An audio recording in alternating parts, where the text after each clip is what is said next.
Hi there and welcome to Frugalfull. Oh, have I got an exciting video for you today. Hope you're well, hope you're staying frugal, and sending you greetings from a very sunny Scotland today. So, tomorrow I'm going on holiday, woohoo!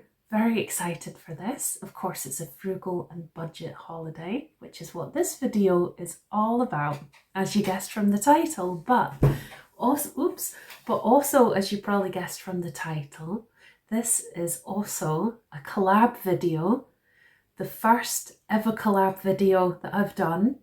And I'm very thrilled to say that I'm collabing with Frugal Stu, who is a fantastic guy. Please check out his channel, it's just here. I highly recommend it. His videos are really inspirational. He has helped so many people sharing his frugal journey, budgeting tips.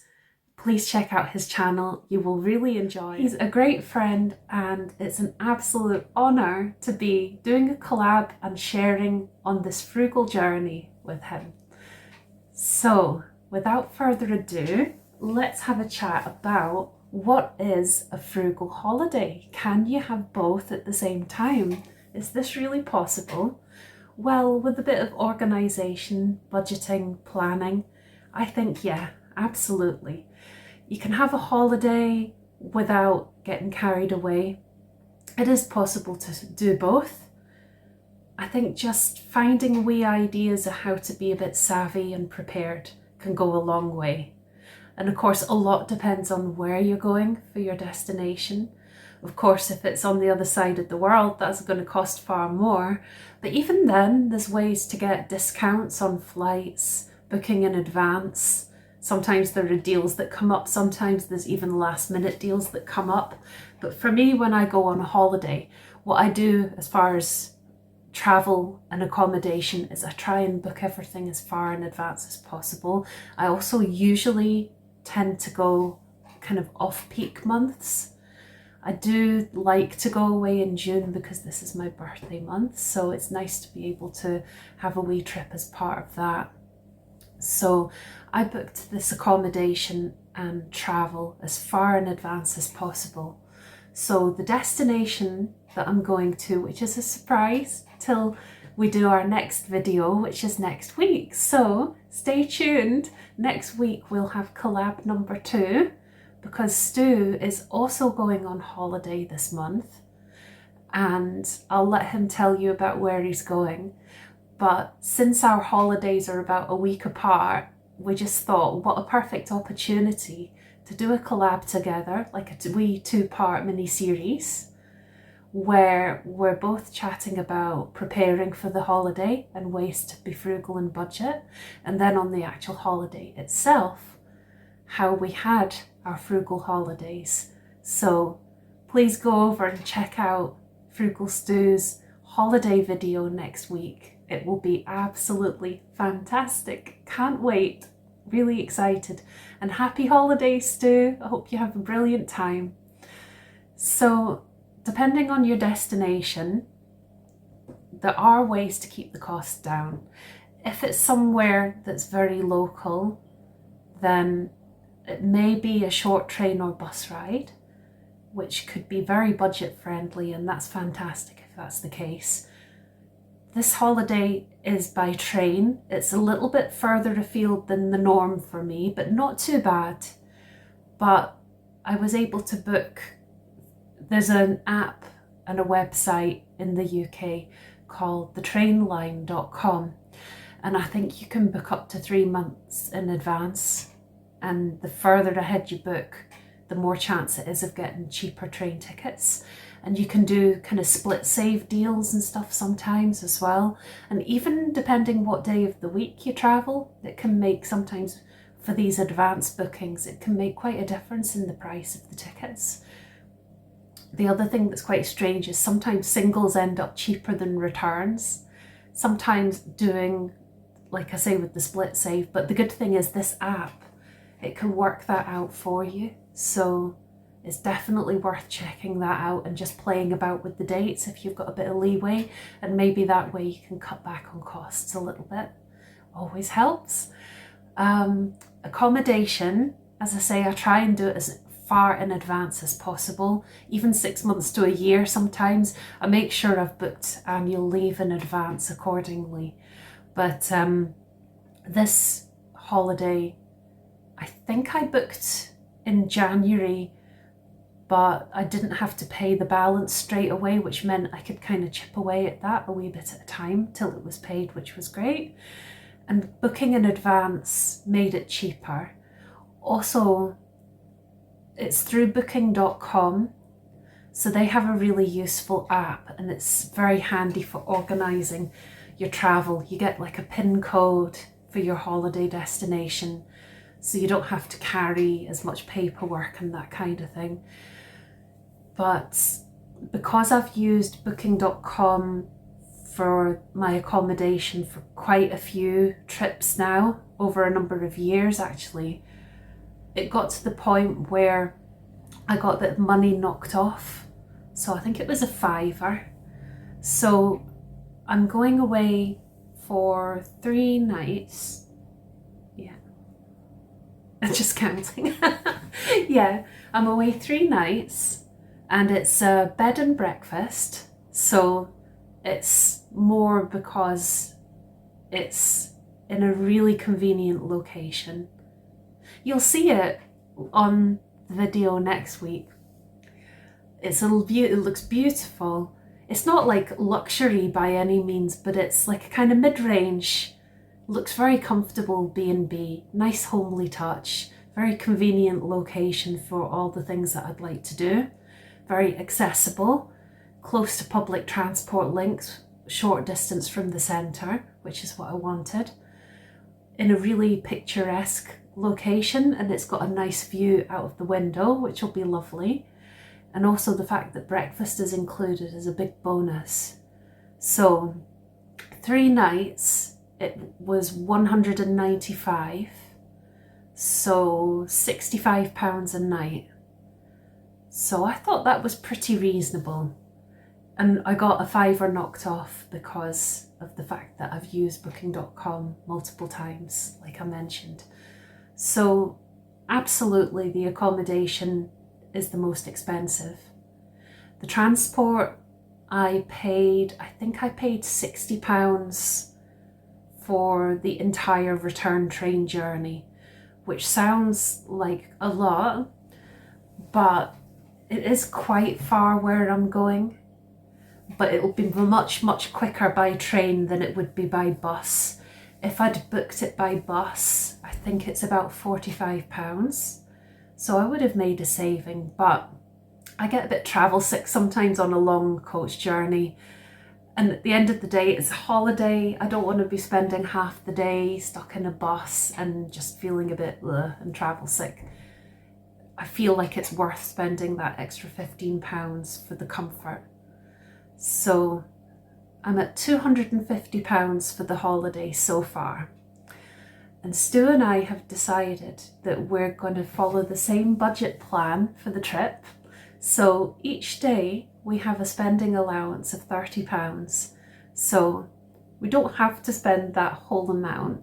It would be great to stay under that. Like, I think that is definitely doable. I'm hoping I can be quite a bit below it, but I want to have that kind of wee bit of breathing space and wiggle room and just freedom, because it's a holiday at the end of the day. So it's fine to have some treats and things.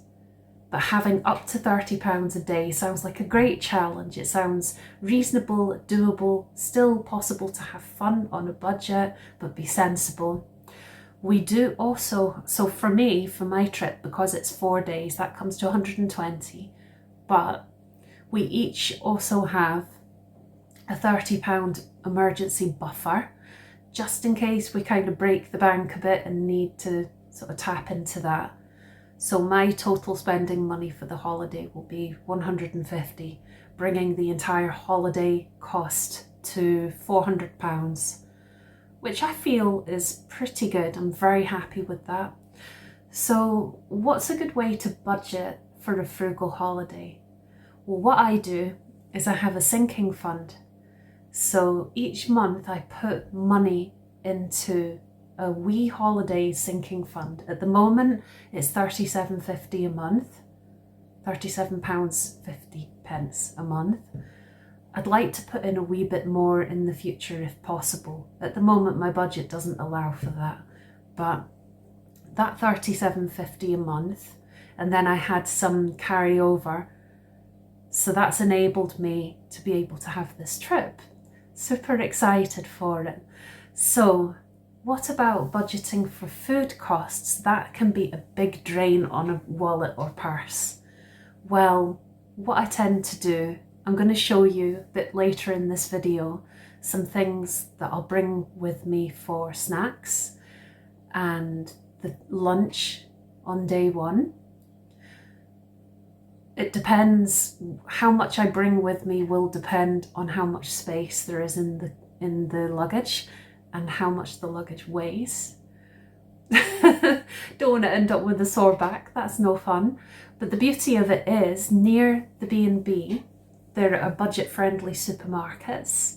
So for lunches and snacks, what I tend to do is I'll go to a cheap supermarket. I'll scope out where I'm going, find a cheap supermarket. Even just like checking out maps and things in advance. I know there's an Aldi really close by, which is perfect. So for lunches and snacks for the rest of the week, or lunches for the rest of the week, I might have enough snacks depending what I can pack in my bag. I will go and buy things from the Aldi, and that'll be really super budget friendly lunches, rather than buying lunches in cafes and things like that. I'll bring a couple of wee juices probably for tomorrow for the journey, and then in Aldi buy some cartons of juice. I am thinking of maybe taking a bottle to have water rather than having to buy juice, but it depends on how much space is in my bag and things, still to decide on that. What else? Oh yeah, for dinners, maybe occasionally I'll buy things out of the supermarket and have a mega budget friendly dinner. But at the same time, this is a holiday, so I will be going out for a meal at least once, but probably to Wetherspoons, to be honest, because I'm perfectly happy with Wetherspoons. It's cheap and cheerful. I quite like the atmosphere in a Wetherspoons if it's not too crowded. Like on a weekday when it's nice and quiet, it's a good place to go for a wee drink and a tasty budget-friendly meal. And then there's also like a local chippy, so I'll probably have some kind of chippy dinner one night, maybe a Subway sandwich one night, because I do enjoy a Subway sometimes.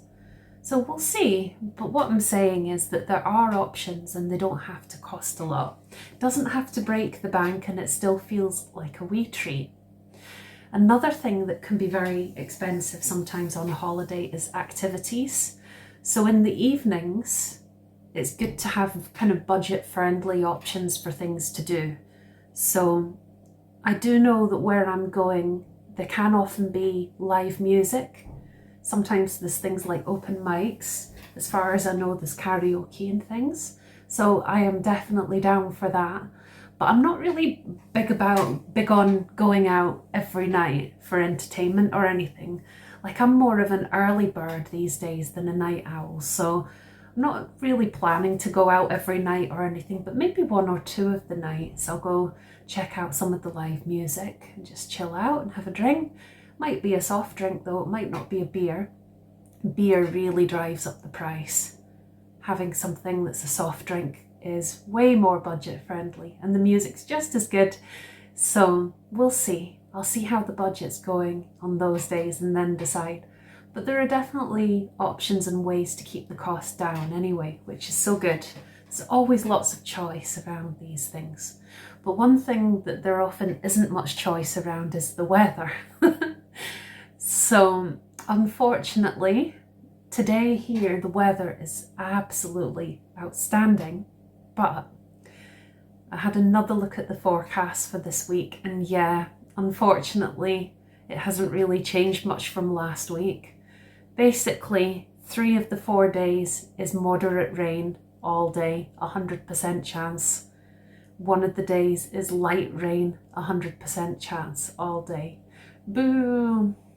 So I'll be taking the waterproofs with me. It's not going to stop me from going out on walks. I'll just kind of have to time it around when the rain's not as heavy as other times. Doing a lot of walking and free outdoor activities is a good way to keep costs down. It's going to be very weather dependent now on this wee trip, so we'll see. But what I do like to do is always have some backup plans for things to do indoors that don't cost a lot.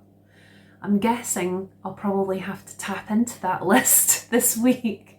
So when you see the video next week for the holiday and what I get up to each day, I reckon it's bound to feature a lot of being indoors. So watch this space. But I've identified quite a number of things that are either cheap or free indoor activities, which is great. There can be quite often a lot of kind of community facilities and different attractions that don't cost that much really, or they might even be free, like sometimes with museums and cathedrals and that kind of thing. I still like to make a donation though, so I'm going to budget accordingly. There are also other kinds of attractions that can involve being indoors. So there's always ways, but what I do like to do is factor into my budget a bit of kind of play money for 1 or 2 things that are attractions that appeal to me most, that do cost a little bit, but they're kind of highlights for the holiday, so it feels like money well spent. I can't spoil the surprise, but there's one probably on my birthday itself where I'm going to factor in that bit of play money for something that is a shameless guilty pleasure, well, non-guilty pleasure, I should say, but you'll hear all about that in due course. Right, what else did I have here? We've talked about the daily allowance, booking in advance. Yeah, I think pretty much almost finished checking. Yeah, looking for, I think I've said this really, but having ideas for cheap and free activities, a whole range of them, depending on how many are in your travel group as well, things that appeal to everybody. So you're kind of catering for a range of different types of things. Yeah, so really, as I say, it's a case of working out what your main expenses are going to be and allocating appropriate amounts of money for those. You might do that by planning ahead using sinking funds like I do.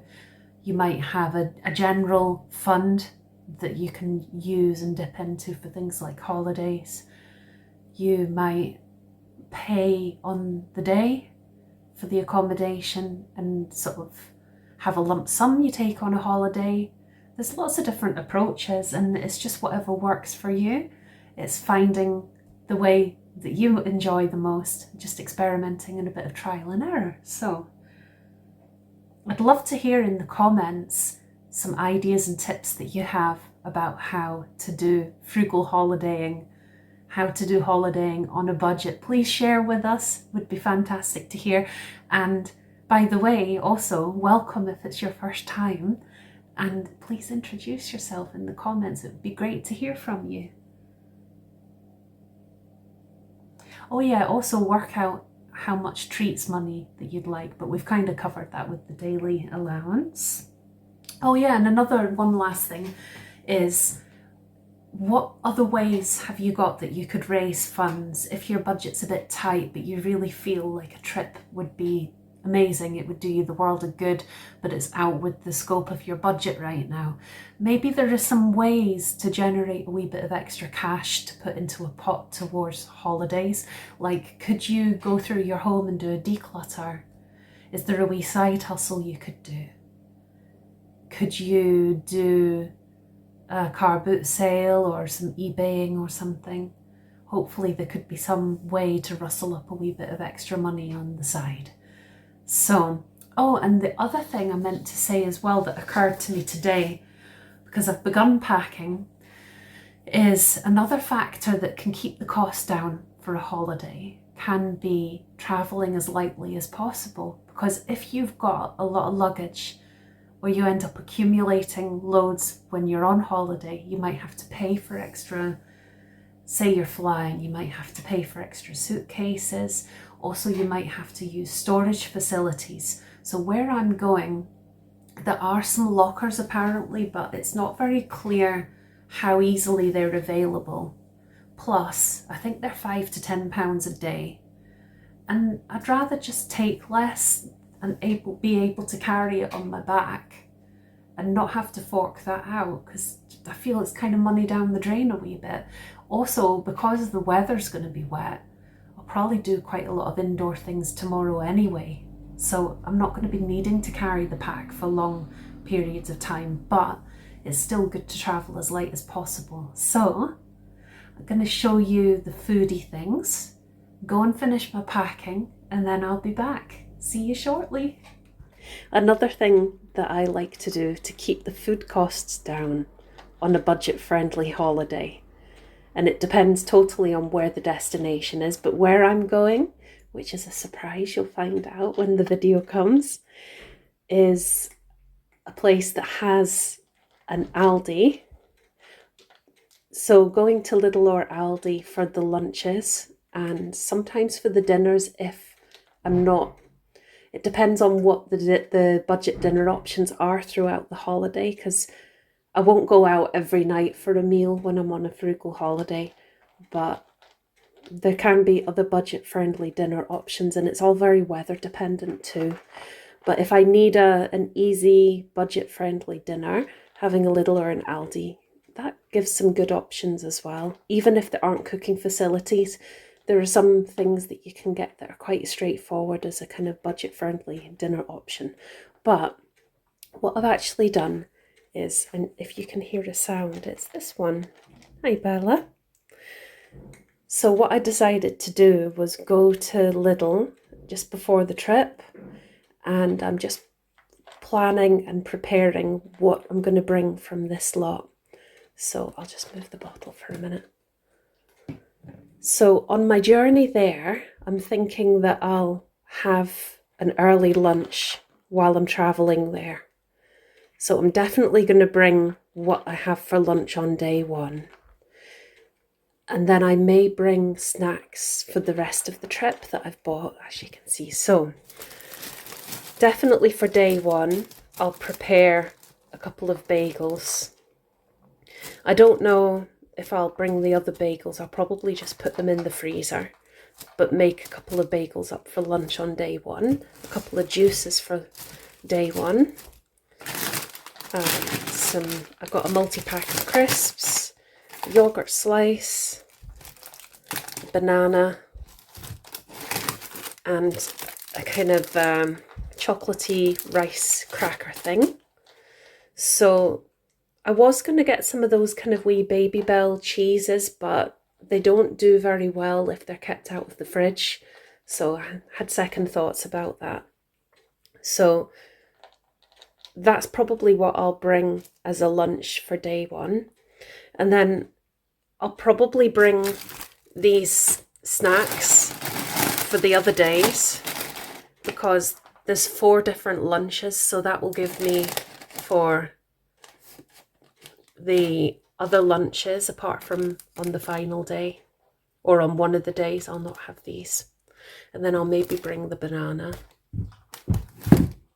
We'll see. I might bring some other juice and maybe the bagels, but really, and then these are spare crisps for some other time. The thing with these, I might, if I don't take that, I'll freeze it or I'll eat it today. But the thing with these is they're going to weigh my bag down. So really, this is just the empty packets. Really, it's just a question of how heavy is my bag going to be. So once I've packed, I'll weigh everything, see how it feels on my shoulders. If I feel like I can carry a bit of extra weight, I'll bring these things. And then I won't need to spend as much when I'm at the Aldi when I'm there during the week, because I'll go there maybe a couple of times to pick up some kind of lunch and snacky things as it goes along, mainly kind of if I don't take the bagels or the juice, that kind of thing, and some more fresh fruit. So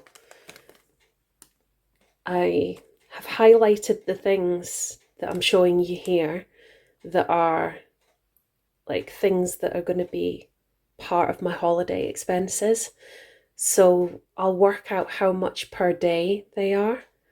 And then when I'm doing the holiday video and I'm chatting to you about how much I've spent each day, I can let you know. And I'll like work out what proportion of this is part of the daily spend for that day, if that makes sense. So say like day one, £1.69 for those juices, but it was £6, so it'll be a third of that. And I'll kind of work it out so I can give you an idea of what my lunch cost each day. So that's that. I may take, if I find the lid, you might recognise this if you saw my video about Oban. So if I find the lid, which is somewhere in this cupboard up here, I might bring the bottle, and then that means I don't even have to be buying juices, because I could just take a bottle of water with me each day, which is certainly healthier as well. So that's quite tempting, and it weighs almost nothing to take in my bag for the journey. Thing is, with these juices, I like to have wee days out and go walks and things anyway, so they'll get used, no bother. Nothing's going to go to waste here. Same with these. Same with the bagels. It's all going to get used, isn't it? It's fine. These are going to come out of my June gifts, birthdays, Christmas gifts money. These are from my mum. They are part of a thank you for her for helping me, because while I'm away, she'll come and spend time with Bella each day and give her lots of love and lots of company, make sure that she's happy and she's fine. Because Bella, she's a real homebody, and I've never had her in a cattery, and I never want to, because I think she'd be really frightened. She's really scared of other cats as well. So it's definitely the happiest thing for her to stay home. She's happiest in her own kennel anyway. This is where she's comfortable and feels safe. And she knows my mum really, really well. So she'll be a big sook, and she'll be giving her lots of cuddles, no doubt. So anyway, these are from my mum. As I say, they'll come out of the gifts money. At the end of the month, I'll show you that in the June budget video. That's the packing done. Hooray! Packing is done. Hooray! So my jacket's actually in here, so it wouldn't be as full as it looks. Also, I think it's that pocket, has all the snacky, or most of the snacky things in it for the rest of the week, apart from crisps, which are in here. So again, it won't be quite so bulky, apart from if I've got food for the journey home on the day I check out. So that's that bag. And then here is this bag. Now, about half of the volume of this is stuff that I'm dropping off at my mum's on my way as I leave. So it's going to be a lot less full than this. Also, there is my food and lunch for day one and food for the journey up, which will get munched, so the bag will get even lighter. And there's actually something in here which now, I am a rucksack and bum bag kind of girl. Like, I don't usually bother with handbags. Handbags do not appeal to me. They're kind of two-footery and they're not really my cup of tea. It's got to be practical and like maybe a wee crossbody bag or something, but I don't usually go for anything that's remotely fancy or flashy. But the place that I'm going, there's something about that place that has a real charm to me, and I always find it so fun and appealing, and it's just right up my street. I have a ridiculous handbag that is the theme that I love most about this destination. You will see it next week. I will be shamelessly wearing it over my shoulder. And I do not do handbags, but I can't pass up the opportunity. I bought this handbag secondhand quite some time back.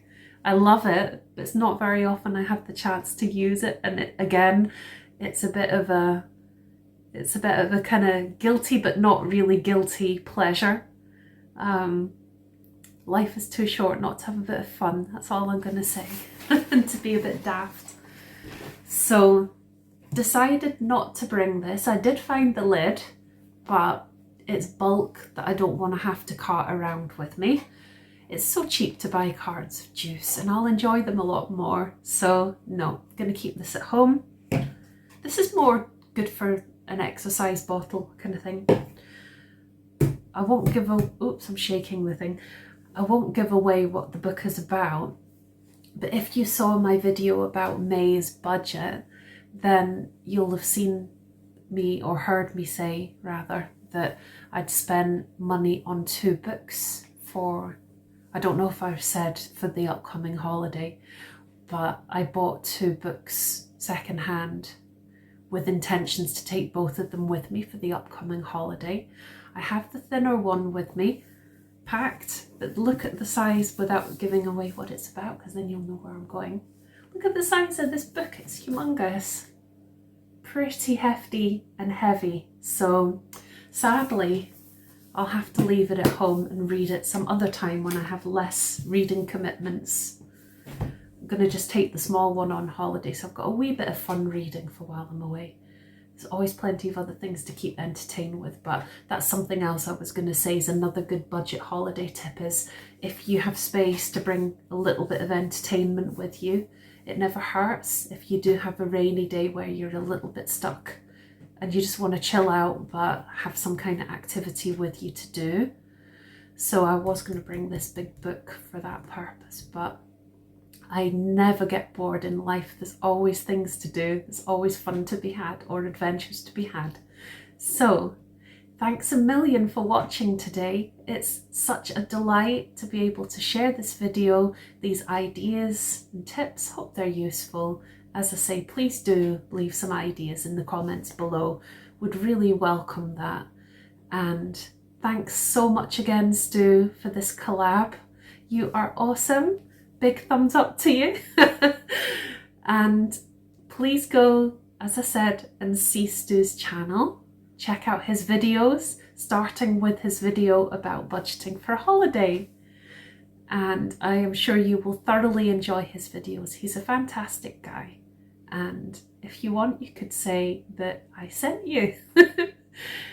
And if you've come over from Stu's channel, then thank you so much and a very warm welcome. So take care, very best wishes, and I'll see you soon. I will see you now, let me think. I think I have one video before, or possibly 2 videos before the holiday one coming up, because I usually release 2 videos a week. I've kind of lost track of everything right now because I'm very tired. I didn't get that much sleep. But sometime next week, watch this space, there will be another collab, part 2 of collab, where we both have our holidays. Looking forward very much to seeing you then. Bye for now.